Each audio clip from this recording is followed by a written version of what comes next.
4 décimas de temperatura en este amanecer, amanecer ya mañana avanzada, y está lloviznando en este momento en esta zona de la ciudad. Ayer vivimos un hecho histórico, Willy, que es el final, la muerte de un impuesto en la Argentina. Exactamente. El impuesto país. Y que no resucite, por favor. No, porque nadie se le ocurra ponerlo. Por favor, ¿Hay algún antecedente? Entiérrenlo bien. Exactamente. ¿Hay algún antecedente en la Argentina? Crémenlo. Impuesto, por favor. Que se haya dado de baja en nuestra historia. ¿En otro país hay ejemplos de esto? Bueno, vamos a hablar con un experto justamente en impuestos, profesor titular de ese área en la UBA. Es César Lipin, que está aquí con nosotros para hablar de una historia, de la historia de los impuestos en la Argentina. ¿Qué tal, César? Buen día, bienvenido. Hola María Isabel, un gusto saludar a todo el equipo. Igualmente, y gracias por atendernos en este día tan especial, que lo hacemos trabajar un poco, pero bueno, estamos viviendo un hecho realmente histórico, que es la baja de un impuesto. ¿Se vio o se vivió en la Argentina alguna vez esto? Muy pocas veces, María Isabel, muy pocas veces. Déjame remitirme a la época colonial, donde todavía está vigente un impuesto de esa época que se llamaba la alcabala española, ¿sí? Y era un impuesto sobre los ingresos, y ese impuesto hoy se llama ingresos brutos, que fue reformulado varias veces. De la alcabala española pasó a ser actividades lucrativas, y tiene una historia muy interesante esto, porque cuando se crea el IVA en el año 75, se deroga el impuesto a las actividades lucrativas, que en su origen colonial era la alcabala, era un impuesto de la Edad Media española, ¿sí? Y se deroga ese impuesto de ingresos de actividades lucrativas en el año 75 al crearse el IVA. Para recordar, el IVA se crea al 13%, ¿sí? Hoy es el 21%, un poco más, ¿no? Y a los 2 años se vuelve a este mismo impuesto, la alcabala, actividades lucrativas, solo bautizándolo con otro nombre, y hoy se llama ingresos brutos. O sea que antes teníamos uno que reemplazó al otro y ahora ya los dos directamente, ¿no?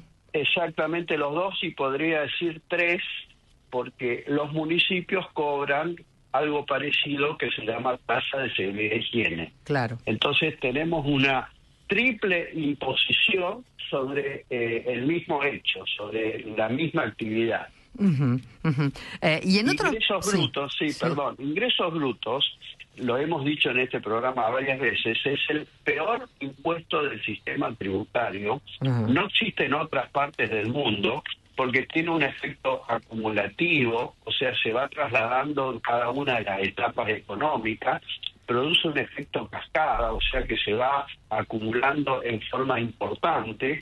Es regresivo porque afecta a los más pobres, porque se traslada todo a precios, genera inflación, es heterogéneo porque los cobran las provincias y hay diferentes alícuotas entre las provincias, y tiene una recaudación anticipada, que es un disparate total. Claro. Se cobra antes que se genere la venta, antes que se genere el hecho imponible a través del CIRCREM y todos estos mecanismos de pagos anticipados. Bueno, también hay otro que es igual, que es impuesto a las ganancias, los pagos anticipados del impuesto a las ganancias, que no sabemos si vamos a ganar.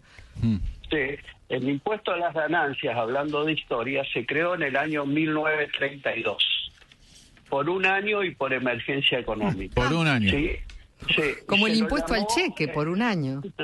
Sí, se lo llamó impuesto a los réditos. Y después, como es un impuesto directo que lo deberían recaudar las provincias, tiene que ser puesto por la nación, en situación de crisis, de emergencia económica y por tiempo determinado. Quiere decir que, traducido al castellano, desde 1932 hasta hoy estamos en emergencia económica. Claro, y sí, más o menos. César, un gusto saludarte. Igualmente. ¿El impuesto al cheque no vence ahora ahora entre comillas, en el 2027? El impuesto al cheque, que es sobre débitos y créditos, se creó en el año 2001 por un año. Un año, en emergencia también. Sí. Y ya es mayor de edad este impuesto. Ok.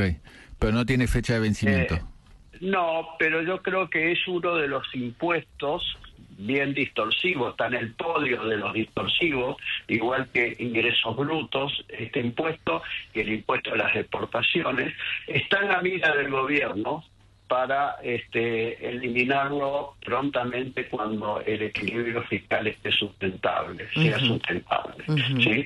O sea que yo le veo poca vida a este impuesto, que tampoco nunca debería haber existido, al igual que el impuesto país, que debería cremárselo, como decís vos, Willy, para que no viva más, no renazca más, porque en la Argentina han renacido impuestos que han sido derogados, ¿sí? El impuesto a la herencia, por ejemplo. La provincia de Buenos Aires hoy en día es la única que tiene impuesto a la herencia a nivel provincial. Eso es increíble, ¿no? La herencia, que es un bien patrimonial de una familia que ha pagado todos los impuestos a lo largo de su vida, tiene que pagar más impuestos para que pase a sus hijos, a sus herederos. Sí, lo mismo pasa con el impuesto a los bienes personales. También. ¿Sí?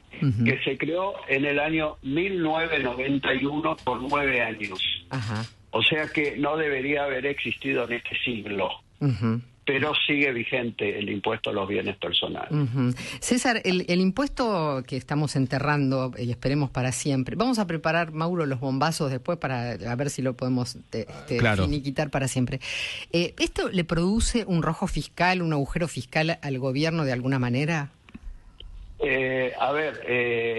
La recaudación del impuesto país del año 2024 fue significativa, fue importante, un 0,8% del PBI, casi un 1% del PBI, y de enero